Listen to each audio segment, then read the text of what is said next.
আসসালামু আলাইকুম প্রিয় শিক্ষার্থীবৃন্দ, সবাইকে প্রীতি ও শুভেচ্ছা জানিয়ে আজকে শুরু করব diploma nursing science and midwifery দ্বিতীয় বর্ষের শিক্ষার্থীবৃন্দদের উদ্দেশ্যে পেডিয়াট্রিক নার্সিং এর থেকে আমরা পড়ব ডায়রিয়া। ডায়রিয়া শব্দের কথার অর্থটা সাধারণত আমরা বুঝি যে এখানে দেখেন ডায়াহরিয়া লেখা, ঠিক আছে। আমরা এই কথার অর্থটা বলতে বুঝি আমরা একের অধিক আমরা যদি বলি তা ভুল হবে, কিন্তু আমরা বলবো তিনের অধিক যদি প্রতিদিন কোনো মানুষ তার ডেফিকেশন হয় তাকে আমরা বলবো ডায়রিয়া। ডায়রিয়ার সংজ্ঞাটা খুবই সহজ, আমি একবার পড়ে দিচ্ছি, তোমাদের এমনি মনে থাকবে আশা করি। Diarrhoea is a may been defined as the passage of loose liquid watery stool more than 3 times per day. তাহলে কি ডায়রিয়ার সংজ্ঞা আমরা এইভাবে বলতে পারি, passage of loose liquid watery stool more than 3 times per day is called diarrhea। তাহলে কি বলতেছে, the passes of loose, যদি যখন পাতলা, হ্যাঁ, লিকুইড পানি জাতীয়, ওয়াটারি পানির মতো, স্টুল পায়খানা করবে, তো মোর দ্যান 3 times per day অথবা 24 hours 24 ঘন্টায় অথবা দিনে 3 বারের বেশি, যদি শুধু 3 বার করলেই হবে না, সেখানে কি করতে হবে, আপনার স্টুলটা হতে হবে লুজ এবং লিকুইড এবং পানির মতো পাতলা, তাকে আমরা কি বলবো, diarrhoea. Diarrhoea may be defined as the passage of loose liquid watery stools more than 3 times per day। Diarrhea is usually defined in epidemiological studies। তাহলে কি বলতেছে, সবচেয়ে সংজ্ঞায়িত করছে কারা, এপিডেমিওলজি স্টাডি যারা, তারা গবেষণা করে দেখছে যে passage of 3 or more loose or watery stool in a 24 hours period, তাকে বলবো কি আমরা, ডায়রিয়া। তো প্রথম সংজ্ঞাটাই আমার কাছে ভালো লেগেছে, তোমরা আশা করি তোমরা এটা পড়ে নিবে। তাহলে ডায়রিয়া কাকে বলে আমরা আবার একবার স্মরণ করি, diarrhoea may be define the passage of loose liquid watery stool more than 3 times per day is called diarrhea।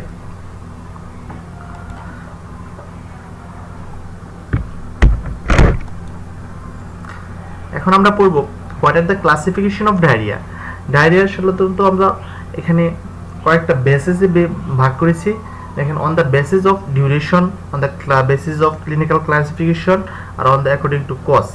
দেখেন, একটা বলতেছে কি on the basis of duration, কত আওয়ার্স হয়েছে বা কতদিন যাবত হয়েছে, সেটার উপর নির্ভর করে আমরা একটা ক্লাসিফিকেশন করেছি, যেটাকে বলা on the basis of duration.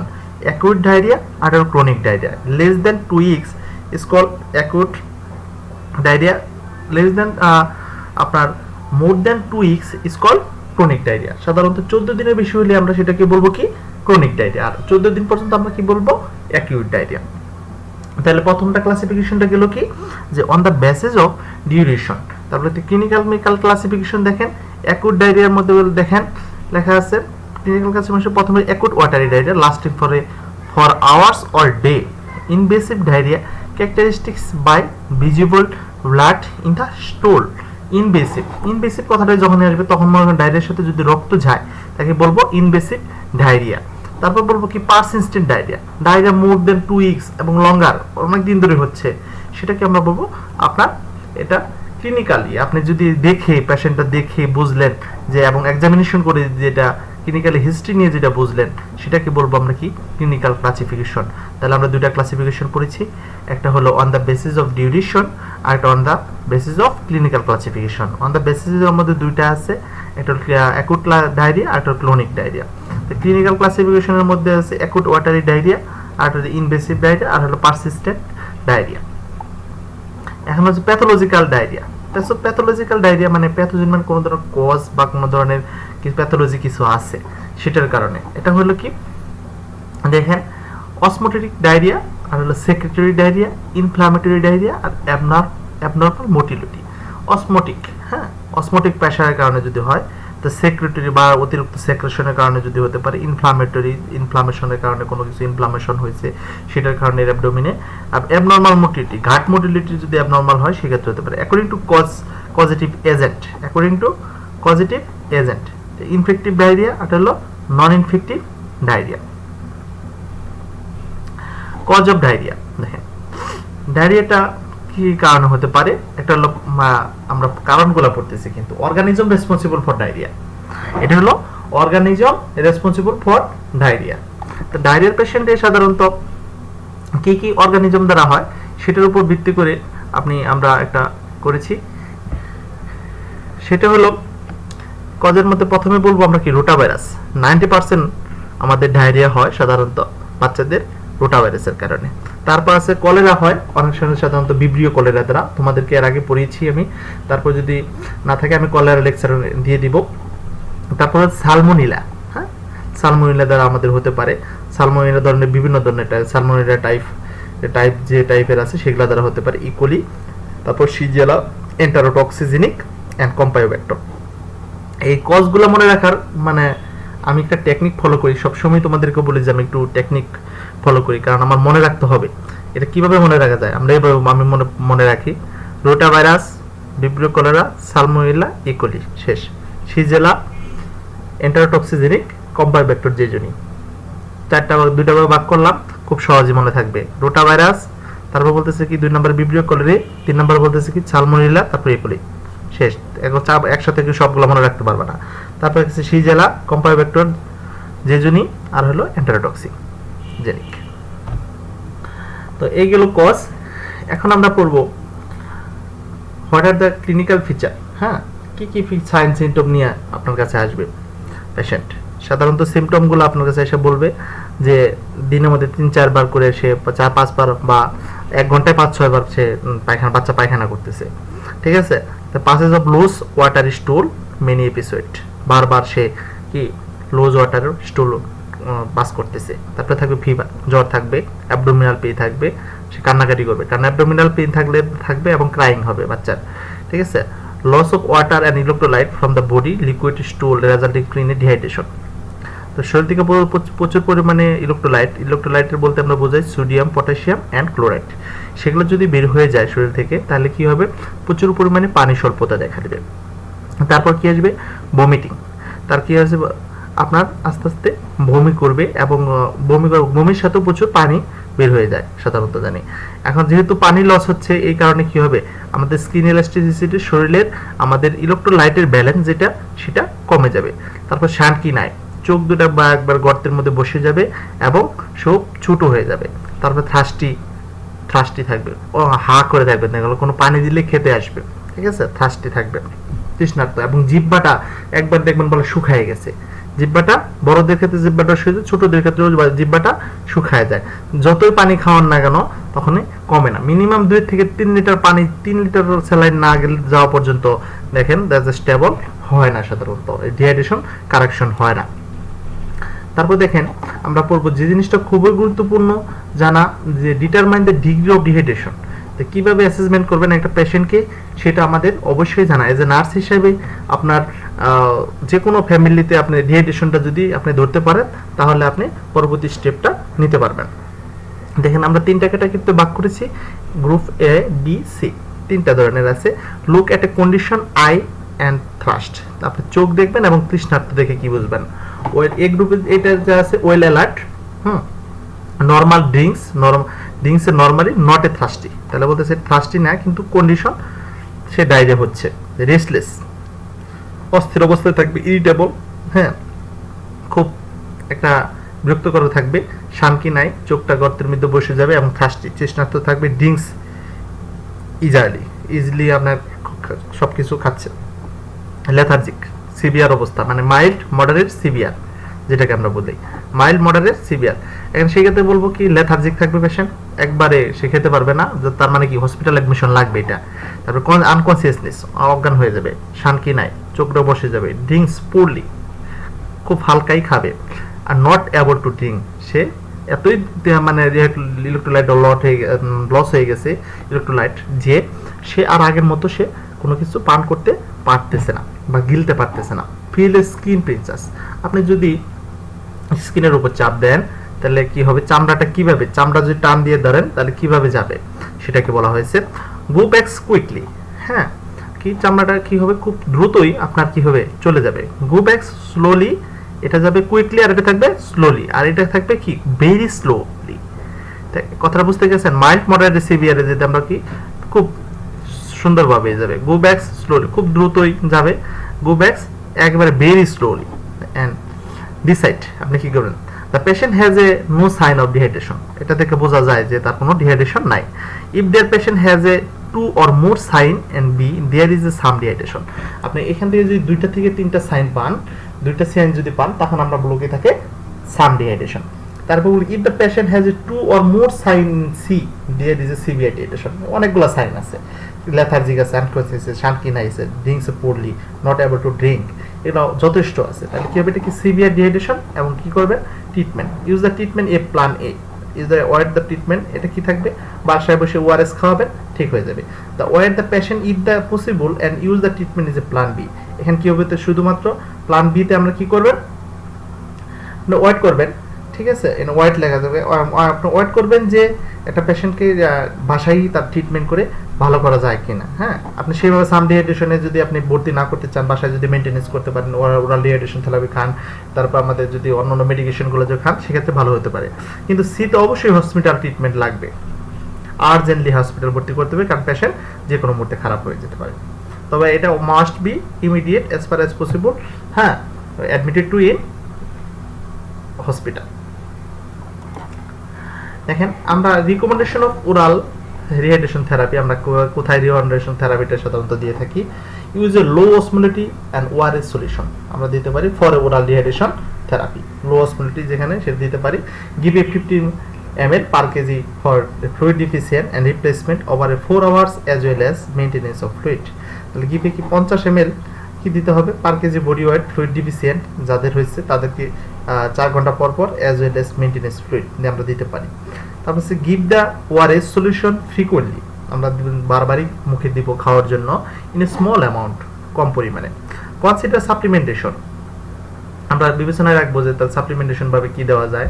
There is a usual fluid, normal fluid, milk, feed, আমরা যাতে বাচ্চা মায়ের বুকে দুধ খায় তাদের দিতে পারি, ওয়াটার দিতে পারি, but A not fruit juice, আমরা কি দিব না, জুস দেব না, অ্যান্ড কার্বনেট ড্রিঙ্কস সেগুলো দেব না। If they is a profuse to take a sufficient quantity of ORS solution, তাহলে কি সেটা আরো কি করে আপনার ওআরএস সলিউশনকে আরো সাফিসিয়েন্ট করে তোলে, ঠিক আছে। Do not have the read flag and symptom of sign, তাহলে কি আছে, লাল সিগনালে আমাদের চলে আসবে যতক্ষণ পর্যন্ত না আসবে।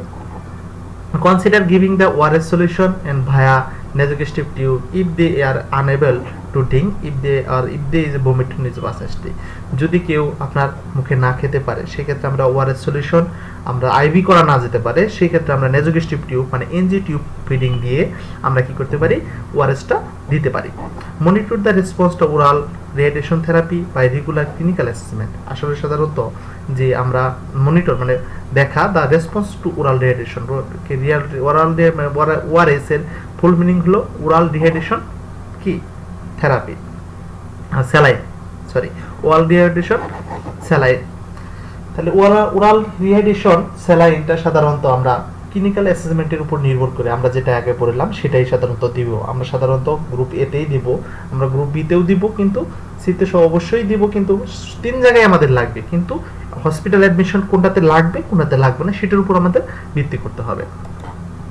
এখন আমরা পড়ব what are the investigation of diarrhoea. Diarrhoea সাধারণত মেইন ইনভেস্টিগেশন এখানে দেখানো হয়েছে কি সিবিসি উইথ ইএসআর, এটা আমাদের একটা জাস্ট ইনফেকশনের জন্য জাস্ট করা শুধু, কিন্তু মেইন ইনভেস্টিগেশন লাগবে আমার সিরাম ইলেক্ট্রোলাইট, সিরাম ক্যালসিয়াম, ক্যালসিয়ামটা লেখা নাই আপনারা লিখে নেবেন, সিরাম ক্যালসিয়াম এটা লেখা নাই লিখে নেবেন।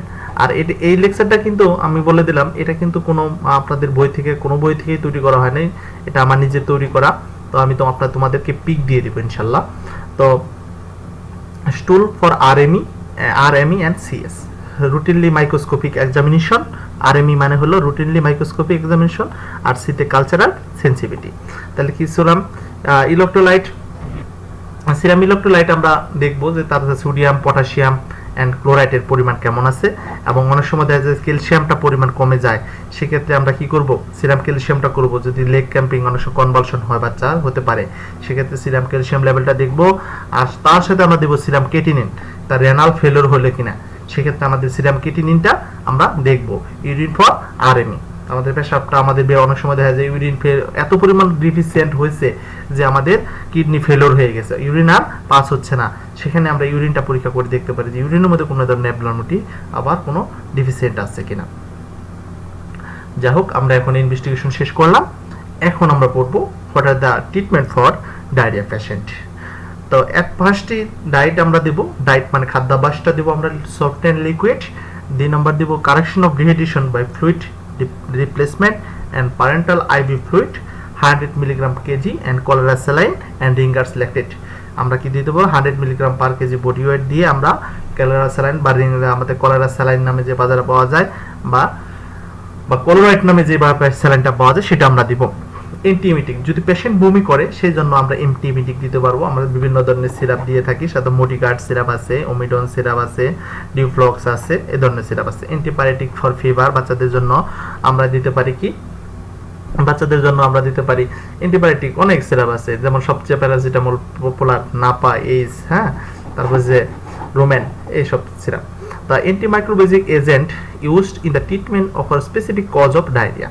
আসলে এই যে কালচারাল সেনসিটিভিটির জন্য আমরা সাধারণত একটা কালচারাল সেনসিটিভিটি করে আমরা একটা অ্যান্টিমাইক্রোবিয়াল থেরাপি দিতে পারি, স্পেসিফিক বা ক্লিনিক্যাল এক্সামিনেশন করে অফ স্টুল দেখে তারপর আমরা করতে পারি, বা হিস্ট্রি নিয়ে আমরা সেই অনুযায়ী আমরা অ্যান্টিমাইক্রোবিয়াল এজেন্ট দিতে পারি। এজেন্টগুলো কি দিব, যদি কলেরা হয় তাহলে টেট্রাসাইক্লিন দিব।